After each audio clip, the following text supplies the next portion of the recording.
Iran மீது அணுகுண்டு தாக்குதல் நடத்தினால் மட்டுமே ஈரானினுடைய அணு ஆற்றலை கட்டுப்படுத்த முடியும் என்று சொல்லிக்கிறதா என்று பார்த்தீங்கன்னு சொன்னால், இப்போ நீங்கள் படத்தில் பார்க்குற இவர் ஒரு சாதாரண ஆள் இல்லை. அதாவது சர்வதேச அணு ஆற்றல் நிறுவனம் அதனுடைய தலைவர் ரஃபேல் குரோசி அவர் தான் சொல்லியிருக்கார், ஈரான் மேலே அணுகுண்டு போட்டாலே ஒழிய, அதுவும் அணுகுண்டு சாதாரண அணுகுண்டு போடக்கூடாது, பேரழிவை ஏற்படுத்தக்கூடிய மாதிரி அணுகுண்டு தாக்குதல் நடத்தினா மட்டும்தான் ஈரானை கட்டுப்படுத்த முடியும், ஈரானினுடைய அணுசக்தி ஆற்றலை கட்டுப்படுத்த முடியும் என்று சொல்லி ஒரு அதிர்ச்சியான கருத்தொன்றை சொல்லியிருக்கார். அதப்படி இவரே இந்த ஒரு கருத்தை சொல்ல முடியும்? சர்வதேச அணு ஆற்றல் நிறுவனத்தினுடைய தலைவராக இருக்கிறார், அது ஐக்கிய நாடுகள் சபையினுடைய ஒரு நிறுவனம், அப்படியான ஒரு உயர்ந்த பதவியில் இருந்து கொண்டு அவரே சொல்ல முடியுமான்னு கேட்டீங்கன்னு சொன்னால், அதுக்கு அவர் விளக்கம் சொல்லியிருக்கார். நான் அணுகுண்டு போட சொல்லல, அதை சஜஸ்ட் பண்ணல, அது ஏற்றுக்கொள்ளக்கூடியதில்லை. ஆனால் இப்போ நடக்கிற இந்த யுத்தத்தால் ஒரு பிரயோசனமும் இல்லை. அமெரிக்கா பல்லாயிரக்கணக்கான தாக்குதல்களை நடத்துது, இஸ்ரேலும் பல்லாயிரக்கணக்கான தாக்குதல்களை நடத்துது. இந்த சாதாரண யுத்தங்களால் ஒரு பிரயோசனமும் இல்லை.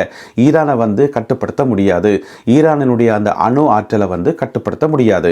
இப்போ நடக்கிற தாக்குதல்களில் நிறைய கட்டிடங்கள் அழிக்கப்படுது, நிலத்துக்கு கீழே இருக்கக்கூடிய அந்த அணு ஆராய்ச்சி மையங்கள் அழிக்கப்படுது.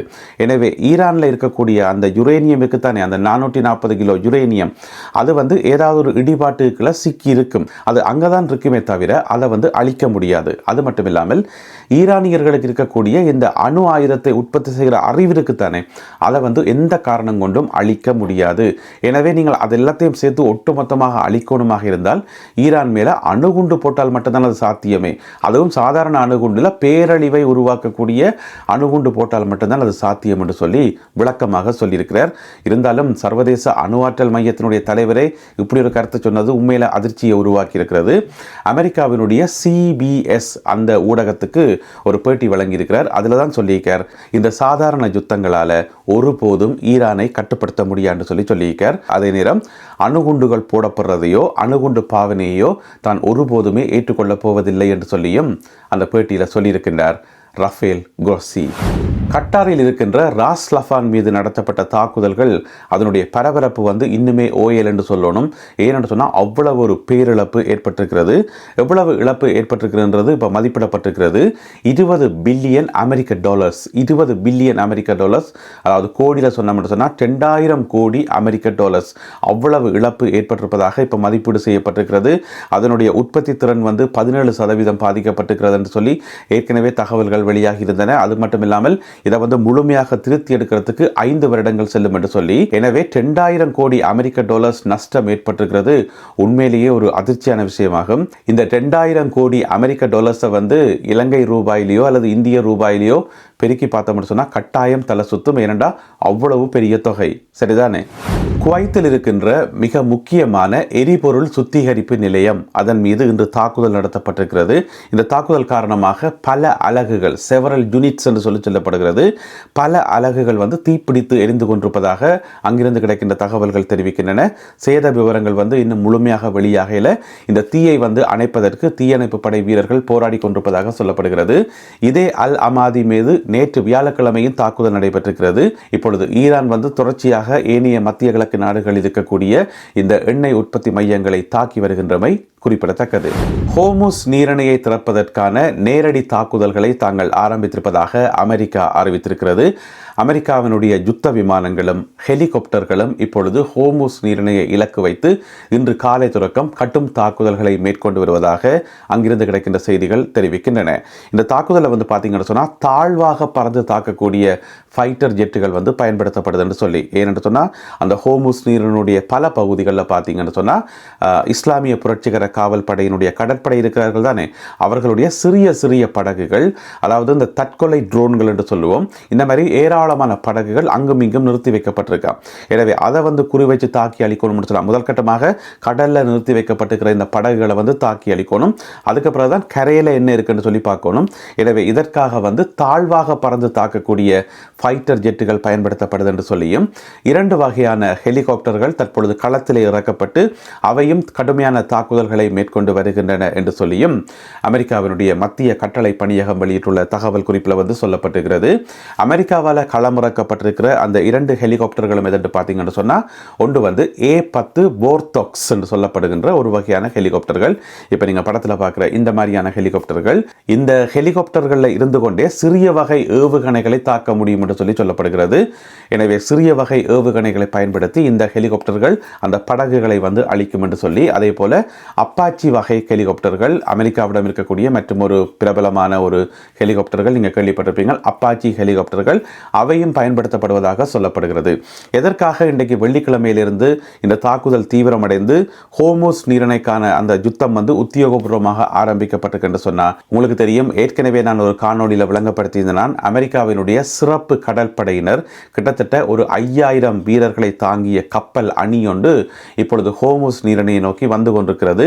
அது ஜப்பானில் இருந்து தன்னுடைய பயணத்தை ஆரம்பித்திருந்தது. இன்னும் 2 நாட்களில் ஹோர்முஸ் நீரிணை நோக்கி வந்துவிடும் என்று சொல்லி எதிர்பார்க்கப்படுகிறது.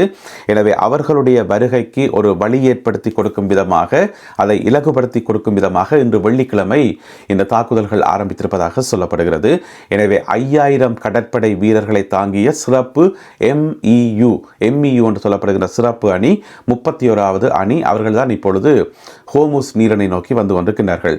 இந்த சிறப்பு அணி இருக்குத்தானே, MEU 31வது அணி, அவர்களை பற்றின அவர்களுடைய ஆற்றல் என்ன, அவர்களுடைய கெப்பாசிட்டியை பற்றி ஒரு வீடியோ ஒன்று போட்டுக்கிறேன். அந்த வீடியோவுக்கான லிங்கை கீழே முதலாவது கமெண்ட்டில் போட்டு பின் பண்ணிவிடுறேன். நீங்கள் அதை பார்க்கலன்னு சொன்னால் பாருங்க. அதில் இந்த 5000 வீரர்களை கொண்ட இந்த அணி இருக்குத்தானே, அவர்களை பற்றிய முழுமையான விவரங்கள் அந்த ஒரு காணொலியில் சொல்லப்பட்டிருக்கிறது. இதுக்கிடையில் இஸ்லாமிய புரட்சிகர காவல் படையினர் இது சம்பந்தமாக ஒரு தகவல் குறிப்பு ஒன்றை வெளியிட்டிருக்கிறார்கள். ஏனென்றால் அவர்களுக்கு தெரியும் தானே 2 நாட்களில் இந்த படம் வரப்போகுது என்று சொல்லி. எனவே அவர்களுக்காக நாங்கள் மிகவும் ஆவலுடன் காத்திருக்கின்றோம், அவர்களை களத்தில் சந்திப்பதற்கு ஆவலுடன் காத்திருக்கிறோம் என்று சொல்லி இஸ்லாமிய புரட்சிகர காவல் படை வெளியிட்டுள்ள அந்த செய்தி குறிப்பில் சொல்லப்பட்டிருக்கிறது. எனவே அமெரிக்காவினுடைய கடற்படை ஹோர்முஸ் நீரிணையை நெருங்கி வருகின்ற போது அந்த பகுதியில் மிகப்பெரிய ஒரு யுத்தம் வெடிப்பதற்கான வாய்ப்புகள் இருக்குது. இப்போ ஈரானுக்கு எதிரான யுத்தம், அணுகுண்டுக்கு எதிரான யுத்தம், ஆட்சி மாற்றத்துக்கு எதிரான யுத்தம், அந்த பேரெல்லாம் இப்போ மறைஞ்சு கடைசியாக எங்கே நிற்குது என்று சொன்னால் ஹோர்முஸ் நீரிணைக்கான யுத்தம் என்று சொல்லி நிற்க போது. எனவே ஹோர்முஸ் நீரிணையை கைப்பற்றுவதற்கான அந்த யுத்தம் இன்று ஆரம்பித்து வைக்கப்பட்டிருக்கிறது. அது இன்னும் ஓரிரு நாட்களில் உச்சம் பெறும் என்று சொல்லி எதிர்பார்க்கப்படுகிறது. காத்திருப்போம். ஈரானுக்குள் தரைப்படையை இறக்கி தரை வழியாக ஊடுருவது சம்பந்தப்பட்ட பேச்சுக்கள் மீண்டும் ஊடகங்களில் வர ஆரம்பிச்சிருக்குது. அதுக்கு காரணம் நேற்று வியாழக்கிழமை இரவு இஸ்ரேலினுடைய பிரதமர் பெஞ்சமின் நெத்தன்யாகு அவர்கள் சொன்ன ஒரு கருத்து தான். என்ன சொல்லியிருந்தவர் என்று சொன்னால், தேவைப்படும் பட்சத்தில் நாங்கள் தரைவழி தாக்குதல்களையும் மேற்கொள்ள வேண்டி இருக்கும், அது சம்பந்தமாக நாங்கள் ஆலோசனை செய்து வருகிறோம். ஏனென்று சொன்னால் வான்வழியாக தாக்குதல்களை நடத்தி எந்த ஒரு மாற்றத்தையும் கொண்டு வர முடியாது, ஆட்சி மாற்றத்தை கொண்டு வரவே முடியாது. எனவே தரை வழியாக ஊடுருவி தாக்கலாமா என்பது சம்பந்தமாகவும் நாங்கள் ஆலோசனை செய்து வருகிறோம் என்று சொல்லி இஸ்ரேலிய பிரதமர் பெஞ்சமின் நெத்தன்யாகு அவர்கள் நேற்று வியாழக்கிழமை இரவு தொலைக்காட்சி ஒன்றில் உரையாற்றும் போது சொல்லியிருந்தார். ஏற்கனவே பார்த்தீங்கன்னு சொன்னால் அமெரிக்காவும் தன்னுடைய படையை இறக்குவதற்கான ஆலோசனைகளில் ஈடுபட்டு வருகிறது என்று சொல்லி அமெரிக்கா பக்கத்திலிருந்து செய்திகள் வந்து கொண்டே இருக்குது தொடர்ச்சியாக.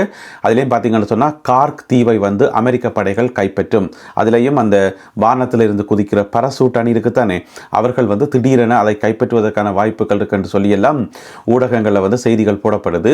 இருந்த போதிலும் கூட நேற்று ஜப்பானிய பிரதமரை சந்தித்து அமெரிக்க ஜனாதிபதி கதைச்ச அந்த ஒரு சந்திப்பில் சொல்லியிருந்தவர், இல்லை நாங்கள் எங்களுடைய படைகளை எங்குமே அனுப்ப போறதில்லை என்று சொல்லி அமெரிக்க ஜனாதிபதி டொனால்ட் ட்ரம்ப் அவர்கள் சொல்லியிருந்தவர்.